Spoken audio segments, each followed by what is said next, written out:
You can't sit here and lie about that. Those 5 words from Senator Michael Bennet just exposed the brutal reality of Trump's Treasury Secretary pick.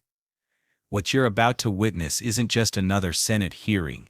It's a mathematical demolition of Scott Bessent's entire economic plan. Bennet didn't just question the numbers, he systematically destroyed every defense Bessent tried to mount about deficit spending and tax cuts for the wealthy. On our growing deficit. I mentioned to you then that domestic discretionary spending is only 15% of our budget.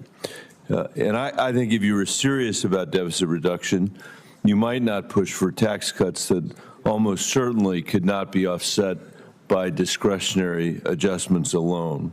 And now, of course, we know you can't. Today, we actually have the details of your plan. Take health care from 10 million Americans, 126,000 Coloradans, cut nutrition assistance for millions of adults, sunset clean energy investments that are so critical to the American West, give over 40% of the tax benefits of this bill to the top 5%.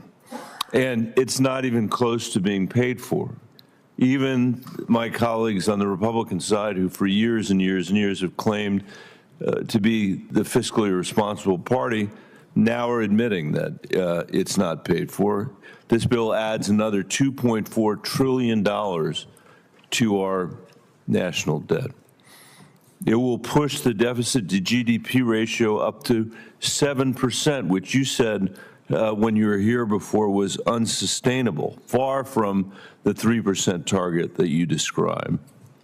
If you look at your proposals taken together, there is no getting around the fact. There is no getting around the fact that the richest Americans receive an average tax cut of $300,000, which again, we're not paying for with the discretionary cuts that you advertise. So once again, we will have to borrow money in order to assist the people in this country who least need a tax cut at this moment, while the Americans who have been made miserable by the economy that they're in actually see income reduced because of cuts to Medicaid and cuts to SNAP.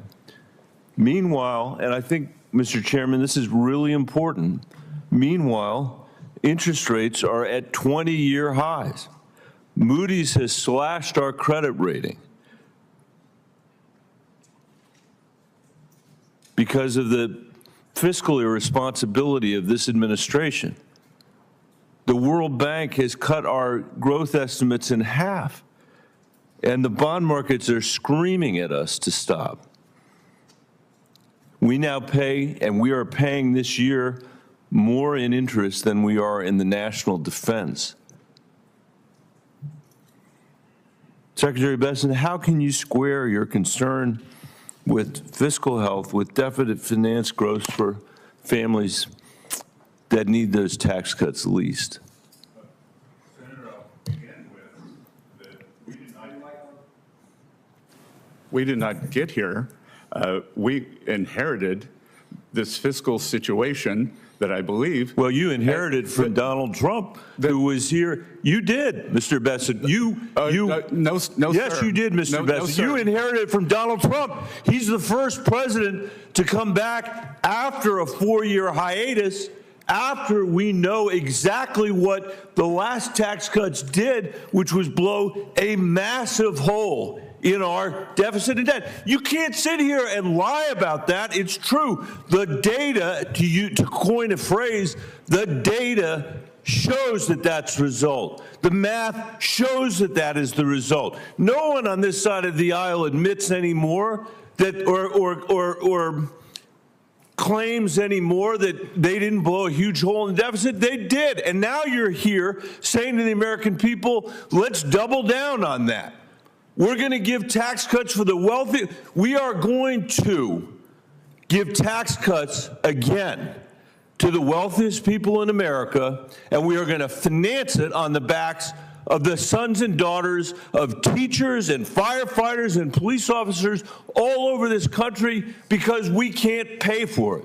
Because the Treasury Secretary discovered somehow that domestic discretionary spending is only 15% of the budget, and therefore you can't balance it there. Well, sir, we had a referendum on November 5th. You certainly on your did. I agree economic with policies. Your side lost. I agree with that. And a higher decibel And I'm level. a rare Democrat who doesn't blame Donald Trump for winning. I'm sad he won. I don't blame him for winning. But don't come here. In your statements, Go ahead, they Mr. have Secretary. veracity. Go ahead, Mr. Secretary. What? Higher decibel level does not give your statements more veracity. My statements are true, if that's the word, if that's what you mean by veracity. My statements are true. You blew a massive hole in the deficit when your predecessor was sitting here under Donald Trump. And so the question is, can't we think of something better to do with the money than this debt, than drive up interest rates by borrowing money from our kids so the richest people in America can get a tax cut when they don't need it? That is the reality of your plan. Well, sir, actually the high interest rates were achieved during the Biden administration in October of 2023, and we have not touched those rates since then. So the higher interest rates. No, your statement's incorrect. I'm out of time, and I appreciate the indulgence of the chairman. Thank you, Senator. What Senator Michael Bennet did in that hearing room wasn't just political theater. It was a forensic audit delivered in real time, exposing the mathematical impossibility of Trump's economic agenda, while Bessent sat there offering talking points instead of answers. Bennet opened with a devastating fact that cuts through all the rhetoric. Domestic discretionary spending is only 15% of the federal budget. This isn't opinion or partisan spin, it's arithmetic. When Bessent claims he can achieve fiscal responsibility by cutting domestic programs while simultaneously delivering massive tax cuts, he's asking Americans to believe that you can balance an equation by only adjusting the smallest variable. The numbers Bennet presented tell a story of fiscal recklessness disguised as responsibility. The proposed tax plan hands over 40% of its benefits to the top 5% of earners, giving the wealthiest Americans an average tax cut of $300. Meanwhile, 10 million Americans lose health care access, and millions more see cuts to nutrition assistance. This isn't tax reform, it's upward wealth redistribution financed by the middle class. When Bessent tried to deflect by claiming they inherited this fiscal situation, Bennet delivered the moment that exposes the entire charade. You inherited from Donald Trump, who was here.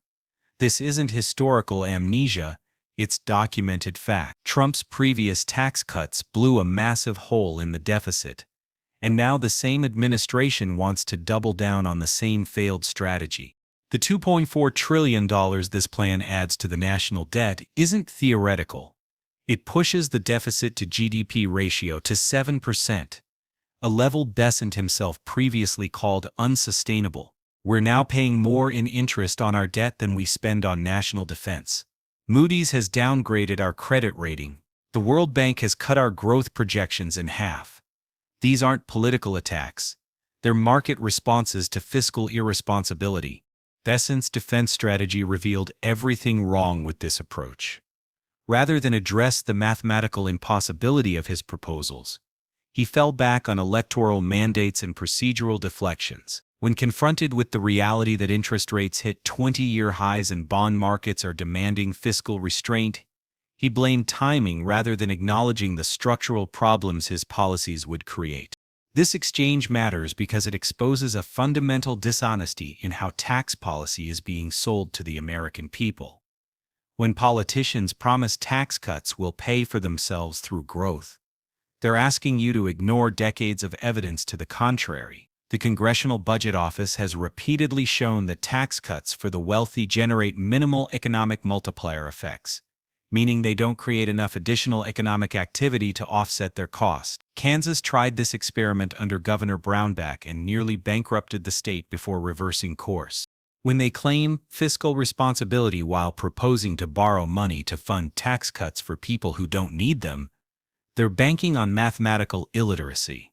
But the consequences are measurable and immediate. Higher deficits drive up borrowing costs for everyone, from small businesses seeking loans to families buying homes. When the federal government competes for capital by issuing more bonds, it crowds out private investment and raises interest rates across the economy. Bennett's frustration was palpable because he was watching someone propose to mortgage the economic future of teachers, firefighters, and police officers' children to fund tax breaks for the wealthiest Americans. This isn't about partisan politics, it's about whether we're honest about what policies actually cost and who actually pays.